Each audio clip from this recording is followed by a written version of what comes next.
over these 100 days, less scared than I was. I guess, so I dislike Trump profoundly. I think he's not emotionally or cognitively fit to hold the office. I don't think that he can change or improve in any meaningful way. But I guess my sense of the amount of damage he can do has been in decline. And so tell me if I'm, I guess, wrong in my optimism here. That my sense is Trump, so he's been, by any objective standard, wildly ineffective in his 100 days. He's failed in almost everything. And most of that is on him, that he's not a very good negotiator. He doesn't understand the policy. He doesn't have the perseverance to actually do anything. But the thing that I've noticed is, and we heard about this during the campaign, is that he's exceedingly impressionable. Yes. That he'll parrot whatever the last person who talked to him.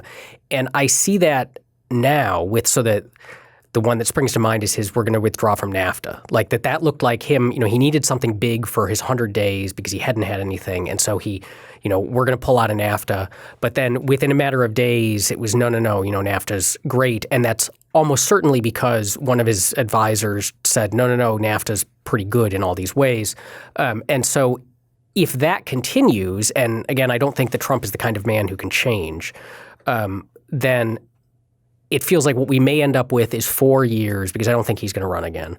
But 4 years of a guy shooting his mouth off on Twitter and saying lots of things that may spook markets and spook allies. But in the end, the adults in the room are going to pat him on the head and say, that sounds good, but we should try this other thing. Sound and fury signifying nothing. Insofar as politics is partly constituted by our speech in our shared space, then the sound and fury is always damaging in its own right. With respect to international diplomacy, spooking allies isn't an aside to brush off. It would be hard to overstate how badly those couple of days were received in Canada and Mexico and by America's other key trading partners and allies in addition. But if the trend continues, then we can ignore what he says and listen to what Tillerson says or other people. But so here's the question about the impressionability and the willingness to parrot the last person in the room. How much are we willing to bet that the last person in the room will always turn out to have been the one who is, as you put it, one of the adults in the room? I have some concern about that. I don't think there are actually a lot of adults in the White House. There are some in the cabinet who've been scattered around, but there are not many in the West Wing who know what they're talking about.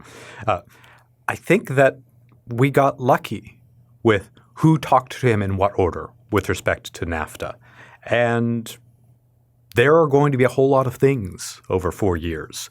So to say, well, sometimes we'll get lucky.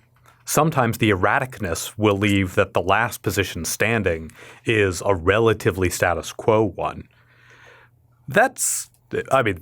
Is that more optimistic than saying everything will always go as badly as it possibly could? Yes.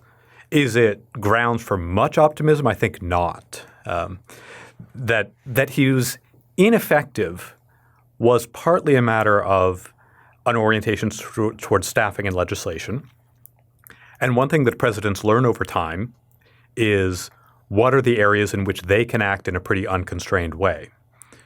They can act in a pretty unconstrained way with respect to war and peace, and they can act in a pretty unconstrained way with respect to withdrawing from trade treaties. Those are areas in which the willingness to shoot his mouth off does relevant damage to how our allies, how our trading partners, and how our rivals understand what the United States is up to. And sheer erraticness is very much not a virtue in any of those domains. On the shooting his mouth off point, you've written about authoritarianism and post-truth politics. And it's always an interesting point made by people like Hannah Arendt and George Orwell that authoritarians speak in a particularly bizarre way, make you believe 2 + 2 = 5, or that there isn't even such thing as truth. And I was reading your essay on that, and I was thinking about something that in the beginning of Trump I thought a lot about, but now I think I've kind of clarified my thoughts on this, but the question of whether or not he's a live wire just doing whatever comes into his head, or he's crazy like a fox and he knows exactly what he's doing. And I can't figure out, you say, well, which one is more concerning, someone who has no idea what's going on and just says everything, or when he, called the Taiwanese president, was that ignorance or was that real sly scheming? And I'm more somewhere in between. I'm more on the he's a live wire who just says whatever pops in his head. But on that point, you seem to imply in your essay that the diminishment or almost redefinition of the truth is intentional, or that's what he's going for. I try to be careful not to say that. I think that what he has is a lifetime of learned habits that he developed over the course of the very unusual kind of local and familial power that his businesses were about. And he uses his giant brain and his common sense, as he always says. Yes, he also built up a certain kind of self-image that he does believe to a certain degree. I do think that he believes that he's an extremely smart man, which is terrifying. But the willingness to make, he might think of them as aggressive claims with respect to the underlying facts, and to use them as loyalty tests to see who among his immediate circle is willing to really go out and stand up for what the boss said and who's not. That's something that you can acquire in a kind of instinctive way that doesn't require careful calculation. He's not going to change. He is who he is. This is a thought that we keep returning to. The habits that he learned over the course of this strange kind of business where he's never really answered to stockholders. He's answered to certain kinds of investors, but in a way that meant he often had them over a barrel as much as they had him. Someone who was constantly aggressively talking down and writing down his debt and threatening bankruptcy if he didn't actually declare bankruptcy.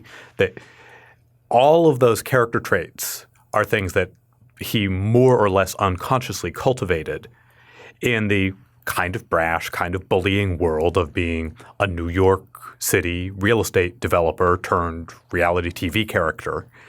And those, I think, are compatible with a willingness to go farther than he thinks the facts bear him out on. Do you think he believes it? Let me get this one more thought out before I forget. One of the most really frightening interviews that he's given since he was elected was the one in which he talked about how often he turned out to have been right. So he gave a speech in which he said something about the terrible thing that happened in Sweden last night. And there wasn't anything that had happened in Sweden last night. And then something kind of vaguely related happened in Sweden a couple days later. And he says, it turned out I was right. What that means is he feels, and he said, that I don't know how it happens, but this turns out to be the case all the time. He feels confident in saying things for which he doesn't have any warrant or any support, going far beyond what the facts will allow. And he thinks that the world will see to it that he turns out with his giant brain to have seen the future coming. He's just been taking the spice melange. Yes, but does he believe it? That's the interesting question. I mean, and that's just like, how much of it is knowing lying, do you think? Because like some of the stuff, so you bring up the 3 million illegal voters. Yes. I have crazy uncles who, well, maybe not uncles, but I have crazy people in my family who believe that, who have like thought that was just the way the world works for a very long time. And if you were ever part of a conservative email chain, hopefully you're not, but you'll see. I mean, they really believe it, and they well, illegals are voting all the time. It's the only reason. So I think he believes this stuff. Trump. I think that he knows that he's going beyond what he has any clear evidence for. We saw it replay about the wiretapping of Trump Tower. He has to know that when he's just retweets things that he's hearing out of the corner of his ear watching Fox News every morning, that the details often aren't going to be right. And people who have an orientation toward truth learn from that to say, maybe I ought to check something once before I just repeat the thing that I thought that I heard. He has no reason that he's acquired over his career to second guess himself that way. And once he's said something, he's willing to double and triple down on it. But how much he believes it when he says it, as opposed to finding it a convenient thing to say, a way to score a point against whoever's annoying him that day. At some level, that's a mystery. I genuinely don't understand how his mind works. But I do think that if he cares at all about accuracy, then he knows that he doesn't speak accurately. I just want to point out that FDR, I'm currently working on a long piece about FDR and Trump, but he was also a well-known liar to his staff, and some of his friends by the end of his few terms had become very distrustful of the way he would actually play his people against each other. He also kicked people out of the White House press briefing room, and Nixon had an aide call CBS after he won in 1972 to tell them that he would break their network because they didn't play ball in the first term. So going forward with Trump, do you think he represents so is there, I guess, put it this way, is there something such as Trumpism as a political ideological force in American politics, in the sense that, do you think that we will see, whether in upcoming congressional elections or in upcoming presidential elections, Trumpist candidates who continue to do, if not winning the presidency, do well enough to be scary and well enough to exert a meaningful influence on American politics going forward? I think so.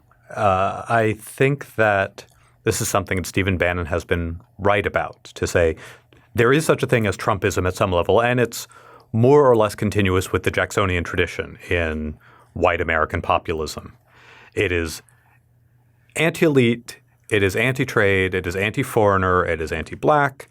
It is populist in the sense of being oriented toward holism and saying the true people is a unified American whole, and anyone we identify as not part of that whole, therefore as such is not genuinely American, is something like an enemy, is something to be treated with contempt and disdain and outside institutional norms. The Republican Party has been riding that particular tiger for a long time. But Republican elites were, for a long time, in control of what it was they were doing with that voter sentiment. This is something that became almost a cliche about Republican politics, was the difference between what sentiments they would cultivate on the campaign trail and what their governance then looked like in Washington. With the breakdown of the ability of the Republican elites to control their nomination process, a tremendous opening, I suspect, has been created for candidates who are much more genuinely committed to that Jacksonian white populist nationalist tradition. And yes, I think we're going to see Republican candidates for Congress and Republicans elected to Congress who are instinctively anti-trade, instinctively anti-immigrant, have very little affection for the rule of law or for constitutional traditions as such. So then that group of people, that group of voters, the people who would be so white, working class, anti-trade, anti-immigrant, are a relatively small demographic compared and a shrinking one. They're also a demographic without a lot of economic might, and that's going to probably accelerate as we see more automation take more of those jobs. And as we see, as more immigrants come in and more people move out of those small towns to the coast,